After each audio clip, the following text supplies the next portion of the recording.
What is up, everyone? It's DSP, and today is Tuesday, October 26th. It's a little bit in the early afternoon, simply because I had to do a little bit of running around today to get all the games. Let me explain why.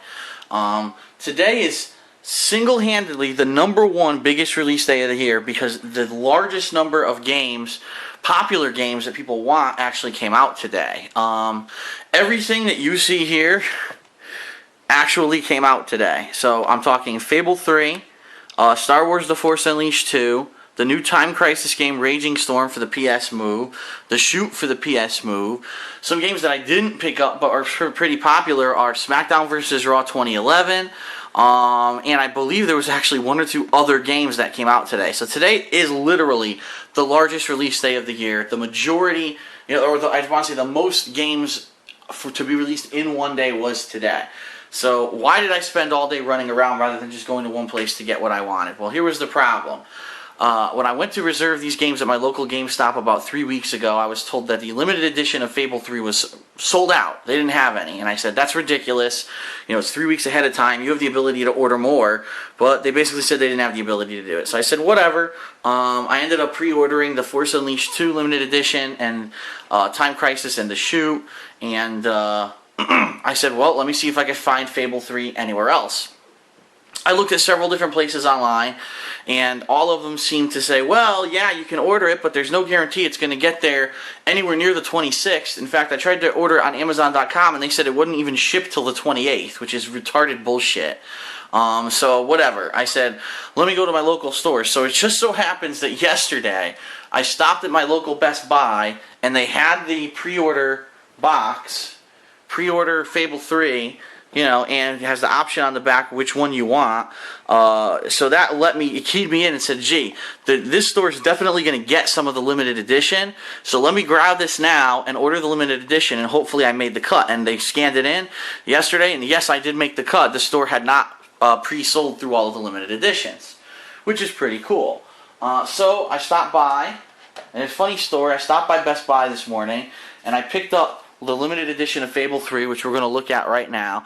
But they didn't have the strategy guide yet. They had this, the thing with all the extras, and no strategy guide. So I ended up having to go to GameStop anyway to get the rest of the stuff, and I ended up getting the strategy guide there. But let's take a look at the limited edition and what comes with it. Now, one thing that's important to know, I'm a little angry because it says right on here, on your pre-order box from Best Buy, you're supposed to get exclusive content for pre-ordering at Best Buy. You're supposed to get a special weapon, the Channeler, and a crystal tattoo set.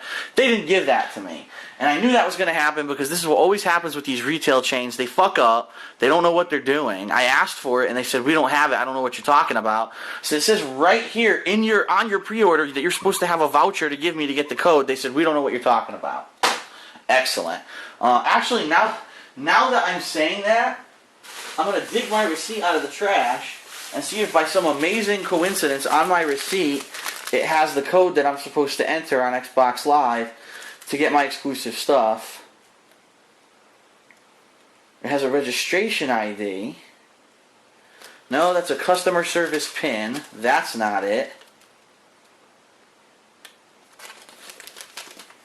Absolutely not. I'm looking at my receipt here, and it does not have any code for me to go online and get anything exclusive off of Xbox Live for pre-ordering at Best Buy. So once again, I'm not saying this is every Best Buy, but it always seems, in my opinion, in my area, I have a lot of problems with stores and things that try to do these special promotions. I mean, it's crazy. Whether it's they're advertising some new kind of food, whether it's they're advertising some kind of a special pre-order promotion, none of them have any customer service that's worth a shit. Like, how does they not understand? How do they not even know that you're supposed to get a voucher when every single pre-order box in the store, and it's not just for Fable, for every game that you pre-order, says right on there you're supposed to get a voucher when you pick up your game. It doesn't come with this. It comes with your game. So whatever. I'm a little peeved at that, but what are you going to do? Who gives a shit? It's one weapon, and, I did get the limited edition. There's some really cool stuff. So first of all, check this out. The limited edition actually is in like a fake leather-bound book. So we'll actually get the sleeve off here. Pretty cool. It's heavy duty. It simulates a book. It's very similar to how the Alan Wake simulated a book. You open this guy up with it has a magnetic strip there. And here's your game, Fable 3 Limited Edition. So first let's take a look at the game itself. It has a cool fake felt pouch that sits in.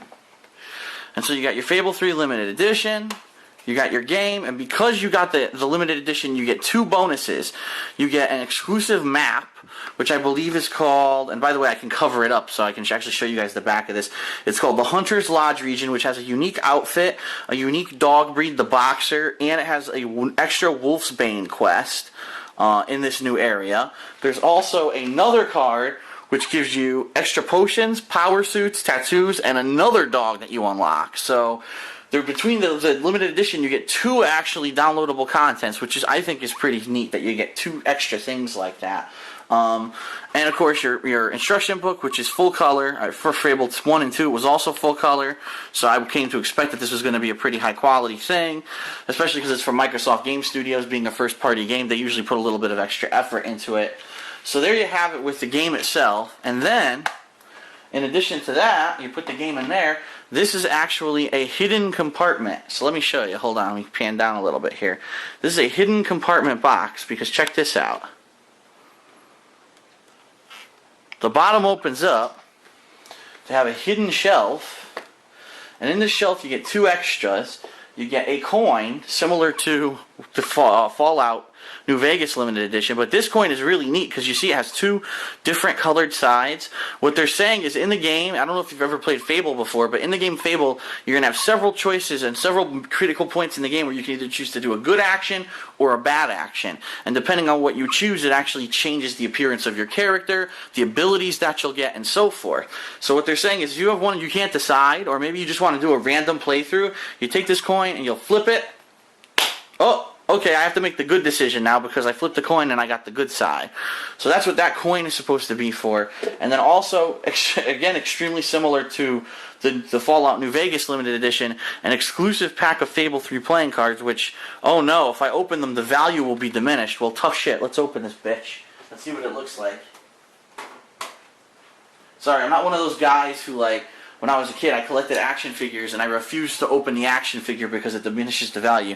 I opened them, and I played with that shit, because that's what it's for. So let's take a look. Oh my god, he broke the hermetic seal! Oh. Go hang yourself. Leave your mother's basement for once a year.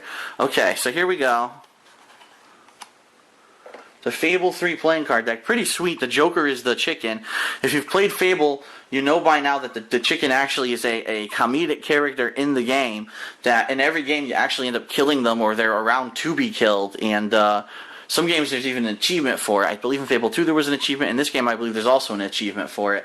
So it is a standard deck of playing cards. They look like a medieval kind of style. As you can see, the face cards are actually characters from the game, which is pretty sweet. All different characters from the game. That is really nice. Look at an angel for the ace there. Here we've got some monsters from the game, are the spades. Who the fuck that guy was. And the final Joker is another chicken. And the backs of the cards are all identical, unlike the Fallout deck. This is all that same, good and evil insignia on the backs of the cards. That's pretty sweet. So far this year, I now have 2 different decks of playing cards from 2 different limited editions of games. I guess whoever was designing the limited editions this year thought that it was a good year for poker or something. I don't know. So that's pretty sweet. And that goes right back into that shelf. That's your limited edition of Fable 3. And it has this fake leather-bound thing. It's magnetic, so it closes itself and holds itself closed together. That's pretty sweet. Now, what I also want to show you is that the strategy guide, I did pick up the strategy guide, and the reason is it's a role-playing game. With a role-playing game, it's always usually a good idea to pick up a strategy guide. Just like with Fallout, Fable's the kind of game where there's going to be side missions and things that are going to be difficult to figure out in one playthrough unless you have a guide. In this case, I was on the fence if I was going to get it or not. But when I looked at it in the store, I really liked it. First of all, it's very heavy. It's a heavy-duty guide, just like the Fallout guide. Hardcover bound. It has this supposed cover on it, which is stupid. It's not a real cover. It's a piece of paper. It's not like a professional cover you'd put on a book. But what they said, this is the silliest thing, I swear. There's 4 different versions of this strategy guide. The content inside of them is identical, but each one has a different cover. So I got the Reaver is Industry cover, which I didn't know because it is plastic sealed. You don't know what you're getting when you buy it. And on the back it has some really cool exclusive artwork. Now what do you get with the guide? You get, obviously it's full color. Because you bought the better guide, the pages are all laminated, which is always good. I hate those guides that have like the tissue paper pages because they freaking wear on your fingers and shit. I mean, this looks like a beautiful book. If you didn't even buy the game, you could buy the guide and read through the guide and probably enjoy it as much as playing the damn game. In the back, you get exclusive artwork. Because you bought the collector's, look at this, all this designer's artwork, all kinds of things from the game are explained in the back. And then, which I won't show you, but on the final page, you actually get an exclusive, let me see what it is, an exclusive Fable 3 tattoo you get for buying the collector's edition of the strategy guide. They give you an Xbox Live downloadable code. So, by the way, Fable 3 is only on Xbox 360. Let me mention that because some people will say, well, what about PSN people? PSN don't even get Fable. So, like I said, it's a Microsoft Game Studios game. But yeah, it has a Xbox Live code in here to get an exclusive tattoo in the game. So that's pretty neat. You know, most of these strategy guides, you buy the limited edition, you might get an extra poster or whatever. This one actually gives you an in-game item, so it's actually even more of an added incentive to pay the extra $10 or so and get the better version of the guide. Me personally, after the Fallout guide, I was so impressed, I wanted to get another one, and this one looks pretty sweet too. These might be some things I start to do for games, to have something like a keepsake to remember a game by. But anyway, that's Fable 3. Now we'll move on to the other limited edition that I picked up today, which is Star Wars The Force Unleashed 2. This one also did have a strategy guide. However, the first game, when it came out, I beat it in like 7 hours, 8 hours, something like that. I get the feeling this game will be a little bit longer, but this game is an action-oriented game. Usually there's not a lot of reason to get the strategy guide, unless you want to be like a completionist and find every item and find every outfit. I don't find that it's necessary to buy that kind of thing for this kind of game. So I didn't get it for this game, even though they did have the limited edition guide. So what do you get with the collector's edition? First of all, you're probably looking at this like, what the hell is that? It says the collector's edition includes 3 exclusive challenge mode levels, exclusive Ralph McQuarrie concept Star Killer skin, and I'm going to show you what it looks like. It's fucking hilarious. An exclusive lightsaber crystal, and what that means for people who didn't play the first game is that you'll actually get a different color for your lightsaber. In the game you find crystals that color your lightsabers differently. This game is a very customizable game. You can make your guy look different during the game. You can customize your lightsaber colors and things like that. Now you also get this, and what is this? This is actually a USB drive, a 2GB USB drive designed to look like Star Killer. They call it a Mimo bot. And what do you get with that? It's a 2GB flash drive, which honestly I'm not too impressed with. Why is it so small? But you get interactive digital art book with the producer's commentary. So basically you're going to get to see all kinds of different artwork and hear what the producers had to say about the game. 5 different desktop themes for PC and Mac. That might be cool. If it's really high resolution artwork for a cool desktop theme, that might be something awesome that I'll put on my computer. And then the full game script. Now, how many people are going to sit there and read the script? I don't know. But it's a nice little thing to have, you know, a cool little thing. So let's check this out. So what do you get in the box? First of all, the box itself is transparent plastic, if you couldn't tell. It actually is not really a cardboard box.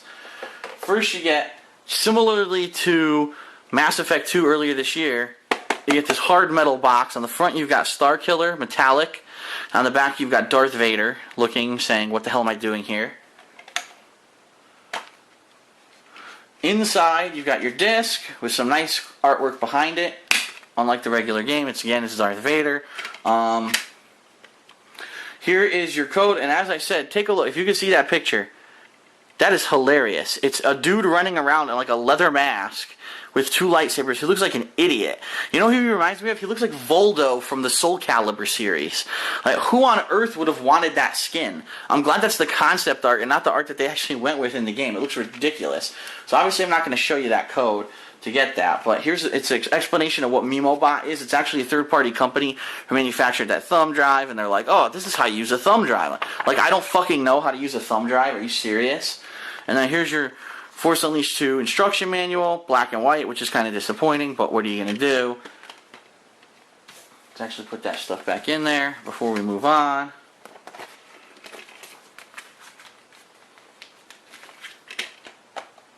Okay, and then this is absolutely nothing. It's a piece of cardboard, but it actually holds your little Mimo bot in there. So let me take them out.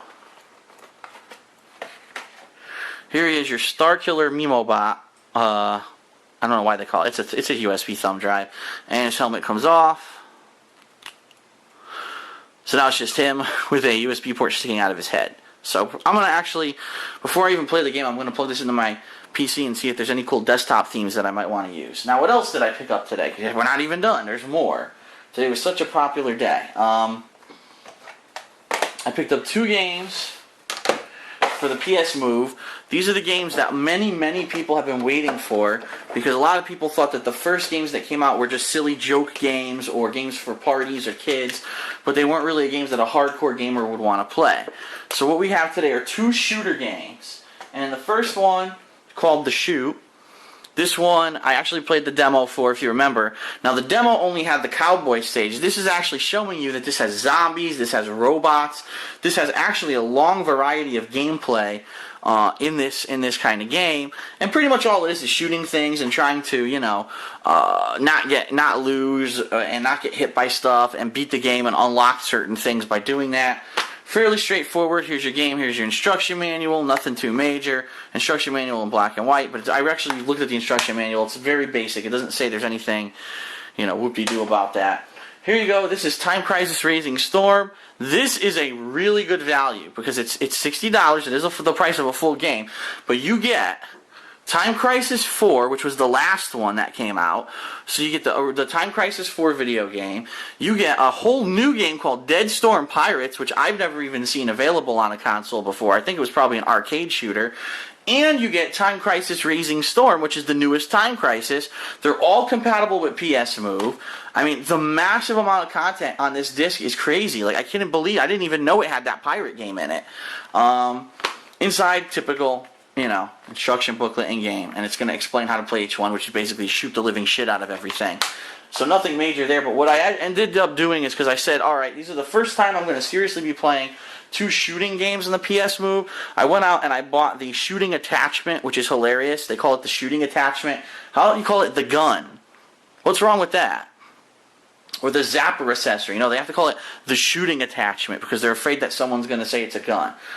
So what you do to actually get this to work, just to show everyone, the top of this guy actually comes off, and you take your PS Move controller, like so, you line it up so that the trigger lines up with the trigger on here, you push it down into place so it secures itself, and then you snap this guy on the top, make sure it's snapped all around, and what you've got is a typical arcade-style zapper. Now, when I say that, a lot of people don't understand, but back in the day, when these games were giant in the arcades, a lot of people just try to play it like a real gun, and they're like, oh, I'm going to win this game by going like this. Absolutely not. Because a lot of the games, like House of the Dead, like the Time Crisis series, before everything was an automatic gun, because if you can believe it or not, the Time Crisis series didn't always have automatic weapons. You had to get those as upgrades. You actually had to do automatic or manual fire like that. The way to shoot the fastest in these games is a two-handed approach. One hand actually holds the base of the gun. The other hand, either your pointer finger or your middle finger goes on the trigger, and you aim and you go like this, and if you need to reload, a lot of these games make you aim off screen to reload, so you go boom, boom, boom, boom, boom, whatever, how many shots you have, aim off the screen, click it, go right back up, boom, boom, boom, boom, boom, click it, boom, boom, boom, boom, boom, click it. That was the way that I used to be able to beat House of the Dead Part 1 with like 2 credits in the arcade, because I was the quickest draw in the arcade, and after playing it so many times, I'd memorized, obviously, where the zombies were coming from, and that is the way that you play light gun games, you know, seriously. So this is a pretty cool attachment. Actually, when I was playing the shoot, I was like, damn, I wish I had a gun attachment because this doesn't feel right. You know, if you're holding it like this and you're shooting like this isn't a gun. It's like I feel like I'm pointing a pointer. I'm doing a PowerPoint presentation. It doesn't feel like a gun. This feels like a gun. So this is probably going to greatly aid my game when I'm playing these 2 games this week. One thing I probably will not be doing, just to let everyone know, is picture-in-picture. Because do you really need to see me just pointing a gun at the TV for these shooting games? Not really. It's not like the other games where I need to be flailing my arms around and you have to see what it's like. This is literally going to be shoot, shoot, shoot, shoot, shoot, shoot, shoot, shoot, shoot, shoot. So you don't need to see picture in picture. If I play those games, maybe I'll get Rambo to come over. I'm going to test this and see how well the attachment works, and if it works well, I might buy another one. So Rambo can come over or someone else can come over and we'll tackle these games together. If not this week, maybe sometime next week. We'll have to see. There's so many games coming out. It's getting out of hand. So anyway, holy shit, 20 minutes. It took us 20 minutes to get through the amount of games that came out today for our unboxing video. So let's actually recap here. Everything that came out today. Now the cool thing is, even though I had to go to Best Buy to get Fable 3, one thing I do want to say about Best Buy is their Reward Zone Club is excellent. I've been a member of the Reward Zone Club for something like 5 to 6 years, and every year I make way more in reward certificates than I pay for the club, which is like $10 a year or something like that. They actually just started a new gamers program where as soon as you sign up, you get like a bonus 500 points. And so basically it's like right off the bat they're giving you $5 free. And what happened was a couple weeks ago I went to Best Buy, I bought some Move accessories for the PS Move. And this past year I bought a lot of things at Best Buy. For example, this camera that I'm filming with right now I bought from there. So I had a lot of points accumulated and I never redeemed the certificates. And because this new gaming thing that came out, this new Gamers Club, I was able to get $40 in gift certificates today to print out and put towards the Fable 3 Collector's Edition. So here's a game that should have been $80 and I got it for less than $40. So pretty damn cool. Those clubs, those frequent buyer clubs are always a good idea, especially if you're someone who is going to be buying a lot of games. And it's a good alternative if you're worried about trading stuff in. Maybe you like to keep your games. It's another way for you to accumulate points and maybe make something out of your frequent purchases rather than having to worry about having to trade stuff in to get anything. So anyway, that is it for this unboxing video. I know it's a massive one, but it's going to probably be the longest one all year simply because so many games came out today. There will be a couple other cool limited editions and things coming out in the next couple of weeks that we'll look at. So we will take a look at those as they come up. But for now, that is it for the unboxing video. If you're watching this live, meaning if you're watching it pretty much when it's coming out on Tuesday night, what I'm going to do is immediately following this video being uploaded to YouTube, I'm going to start uploading Star Wars The Force Unleashed 2, which I'm actually about to start playing right now. And once Star Wars is completed, I'm actually going to play the Red Dead Redemption DLC content called Undead Nightmare, which is released today. Then I will be starting Fable 3. So that's the order. It's Star Wars, Red Dead Redemption, Fable 3. And then as I get through those, we'll see how much time I have to play those games. Those games aren't like anything that's a major release or a major rush, so I'm not really in a hurry to play those. You know, I'll get to them when I get to them. I really want to play these two games and Red Dead Redemption this week. So, all right, that is a mouthful. Thanks. I'll talk to you guys later. Hopefully I'll see you on my Star Wars Force Unleashed playthrough.